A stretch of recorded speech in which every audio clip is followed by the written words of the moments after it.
Welcome to the professor engineering classes. આજે આપણે ચર્ચા કરીશું subject switch gear and protection વિશે.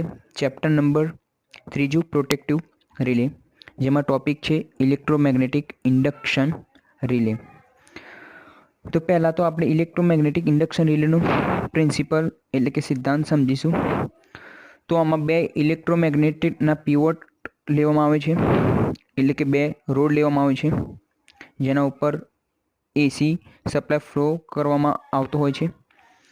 તેના જોડે એક એલ્યુમિનિયમ ડિસ્ક લેવામાં આવે છે, ગોળ એક એલ્યુમિનિયમની ડિસ્ક લેવામાં આવે છે. બે જે ઇલેક્ટ્રોમેગ્નેટ હોય છે એના થ્રુ એલ્યુમિનિયમ ડિસ્કને જોઈન્ટ કરવામાં આવે છે. જ્યારે કોઇલમાંથી એસી સપ્લાય એટલે કે ઓલ્ટરનેટિંગ કરંટ પસાર કરવામાં આવે છે ત્યારે તેમાં ફ્લક્સ ઉત્પન્ન થતો હોય છે.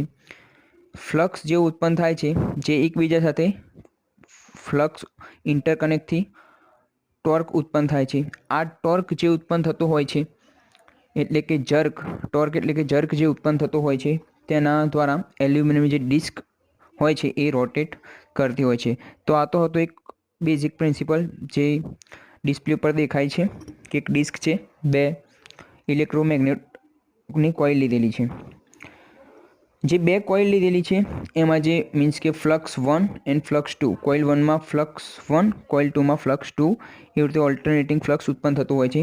જે ફ્લક્સ 2 છે એ ફ્લક્સ 1 કરતાં વધારે હોય છે, એટલે flux 2 is a greater then flux 1. એ કેટલો ગ્રેટર દેન હોય છે તો એ બીટા એંગલ જેટલો ગ્રેટર દેન હોય છે. સપોઝ આકૃતિમાં દર્શાવેલ મુજબ જ કે એક જે એલ્યુમિનિયમ ડિસ્ક છે અને એના ઉપર ઊભા બે ઇલેક્ટ્રોમેગ્નેટના રોડ દેખાય છે જેમાં ફ્લક્સ 1 એન્ડ ફ્લક્સ 2 છે, જે અત્યારે હોરિઝોન્ટલમાં છે એટલે કે ઊભા છે. તો અહીંયા ઇક્વેશન સમજીએ તો flux 1 is equal to flux 1 sine omega t. Sine એટલા માટે કારણ કે તે હોરિઝોન્ટલ ડાયરેક્શનમાં છે. Same as it is flux 2 એટલે કે phi 2 is equal to phi 2 sine બ્રેકેટમાં ઓમેગા ટી પ્લસ બીટા, કારણ કે જે ફ્લક્સ 2 છે એ ગ્રેટર દેન ફ્લક્સ 1 એટલે કે ફ્લક્સ 2 ફ્લક્સ 1 કરતાં વધારે છે. તો આ તો basic principal of the electromagnetic induction relay. હવે આપણે આગળ જોઈશું.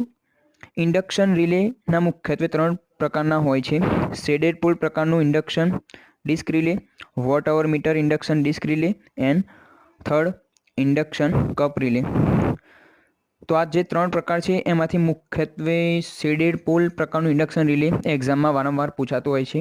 તો આપણે એના વિશે ચર્ચા કરીશું, જે ડિસ્પ્લેમાં એની ફિગર આપેલી છે. તો અહીંયા જોઈ શકો છો એક સી ટાઈપની કોઇલ લીધી છે. અને કોઇલના જોડે એક વાઇન્ડિંગ કરેલું છે જેમાંથી સપ્લાય પસાર કરવાનું છે.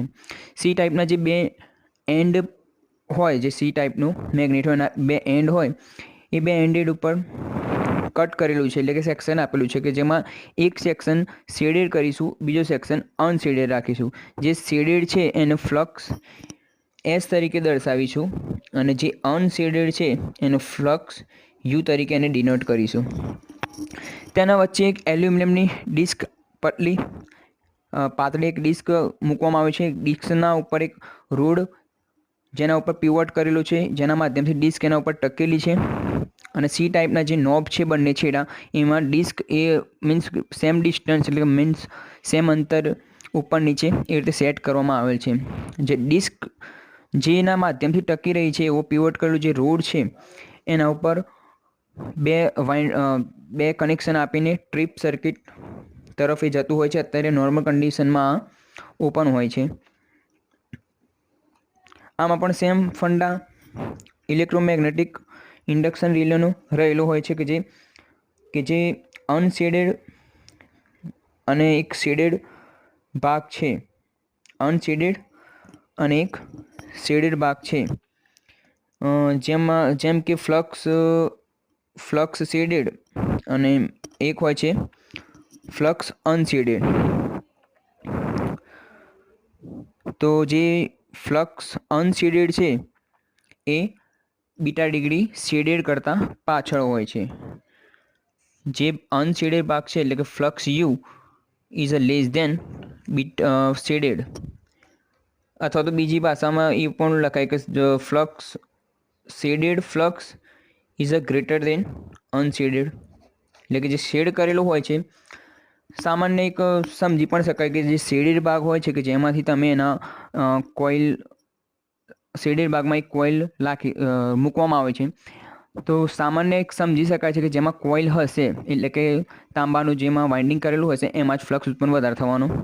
તો શેડેડ ફ્લક્સમાં વધારે આગળ હશે કોના કરતાં, તો અનશેડેડ કરતાં. સિમ્પલ એક લોજિકલથી સમજી શકાય છે. આ જે ફ્લક્સ હોય છે એ કરંટના સમપ્રમાણમાં હોય છે. અનશેડેડ એન્ડ શેડેડ ફ્લક્સ, બંને ફ્લક્સમાંથી કોઇલમાંથી જે કરંટ પસાર થતો હોય છે એ બંને અત્યારે એક પ્રમાણમાં હોય છે. કોઈક કારણસર સર્કિટમાં એબનોર્માલિટી પરિસ્થિતિ જે ઊભી થતી હોય છે એના કારણે જ્યાં બંને કોઇલમાં અનશેડેડ એન્ડ શેડેડ જેમાંથી કરંટ નોર્મલ કન્ડિશનમાં સમપ્રમાણમાં ચાલતો હોય છે, એટલે કે બેલેન્સમાં ચાલતો હોય છે. કોઈક કારણસર એબનોર્મલ પરિસ્થિતિ ઊભી થાય તો આ બંનેમાં જ અનશેડેડ એન્ડ શેડેડમાંથી કરંટનું અનબેલેન્સ થશે, એટલે કે ડિફરન્ટ કોઇલમાં અલગ અલગ કરંટ પસાર થતો હોય છે. આના કારણે ટ્રીપ સર્કિટને કમાન્ડ મળતું હોય છે અને તે ઓપરેટ થતું હોય છે. તો આ હતું principle configuration of the shaded pole પ્રકારનું ઇન્ડક્શન ડિસ્ક રિલે.